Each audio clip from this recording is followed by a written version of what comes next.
বাবার বাড়িতে আসার পরে মনে হইল সেই ছোটবেলার কথা, নদী পাড়ের কথা। আর এখানে আমার বাবার বাড়ি জামালপুর জেলায়, এখানে কিন্তু যমুনা নদী আছে। আর এই যমুনা নদী দেখার জন্য অনেকটাই মনে পড়ে গেল, এই জন্য চলে এসেছি নদীর পাড়। শীতের মধ্যে কুয়াশায় দেখতে পারতেছেন ভিডিও কিন্তু বেশি একটা ক্লিয়ার হচ্ছে না, যার কারণে কুয়াশায় রোদ নেই, রোদের জন্য ভিডিওগুলা হয়তো নর্মালি হচ্ছে।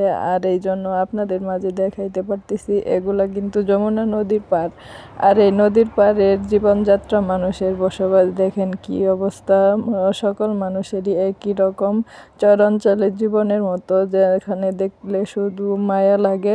ফসলের মাঠেরও তেমন একটা হাল নেই, দেখতে পারতেছেন রাস্তাঘাট বেশি একটা ভালো না, যার কারণে এখানে কিন্তু আমরা দেখতে এসেছি যে এগুলা মানুষের জীবনে বসবাসে কতটা কষ্ট আর কতটা দুর্ভোগ নিয়ে তারা জীবনযাপন করে। আর আমাদের কিন্তু অনেক জেলায় নদীমাতৃক দেশ, আর এই জেলাতে কিন্তু যমুনা নদী আছে, সেখানে আমরা দেখার জন্য কিছু সময় এসেছি। আর এখানে তোয়াতমাতো দেখতে পারতেছেন, আমার মেয়ে আর আমার ভাগ্নি একটা, দুজন নদী দেখে এতটাই খুশি, নদীর মাঝখান দিয়ে কিন্তু হেঁটে যাচ্ছে। এখন কিন্তু নদীতে তেমন পানি নেই, শুকনো, এই জন্য ওরা হাঁটতে পারতেছে, হালকা হালকা পানি আছে মাঝে মধ্যে। তবে দেখতে পারতেছেন এখানে মানুষের জীবন যাপন এবং কি বসবাস সামনে ভিডিওর মাধ্যমে দেখতে পারবেন। আমরা কিন্তু চলে এসেছি।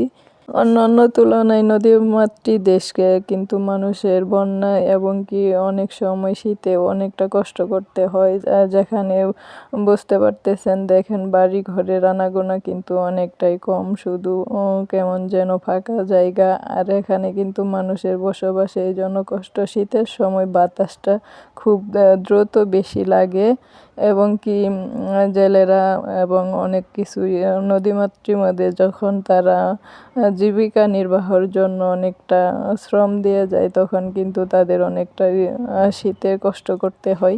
এটা কিন্তু নদী পাড়ের একটা ঘাট, যেখানে অনেকটা মানুষের আনাগোনা এবং কি এপার থেকে ওপারে তারা চলাচল করে। এবং এখানে আবার দেখতে পারতেছি অনেক বেদে এসে বাসা বেঁধেছে।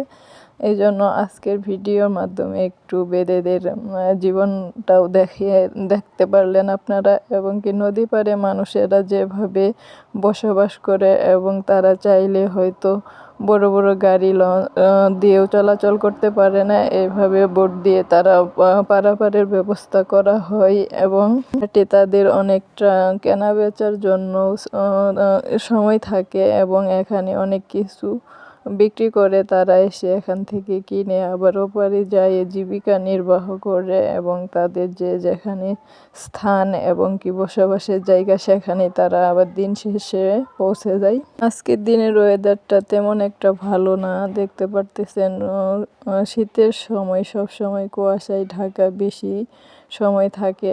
আর হঠাৎ করে দেখতে পারতেছেন এখানে কিন্তু রোদের কোনো সীমাই নেই, যার কারণে আমরাও ঘুরে ঘুরে পুরা নদীটা দেখলাম। আর দেখে অনেকটাও ভালোও লাগলো, এবং কি বুঝতে পারলাম নদীমাতৃক জীবন এবং কি এ ধরনের মানুষের বসবাসে কতটা ভালো লাগা এবং কি মন্দ লাগা দুটোই দেখা যায়।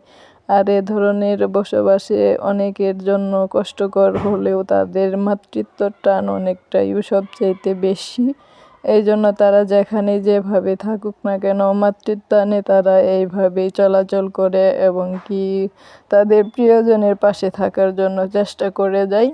সবাই চায় তাদের প্রিয়জন যেখানে আছে সেখানে তারা হয়তো অনেকটা পথ পাড়ি দিয়ে তাদের কাছে পৌঁছানোর চেষ্টা করে। সবাই ভালো থাকবেন, আমাদের জন্য দোয়া করবেন, আমরাও যেন ভালো থাকতে পারি। আর এভাবে নদীমাতৃক জীবনে যারা যারা যেখানে বাস করে তারা যেন সুস্থ এবং কি ভালো থাকে। আসলে মানুষ কিন্তু সবচাইতে বেশি শ্রম দেয় তাদের আপনজনের জন্য, তারা যেন ভালো থাকে। দেখতে পারতেছেন। আল্লাহ হাফিজ। আজকের ভিডিও।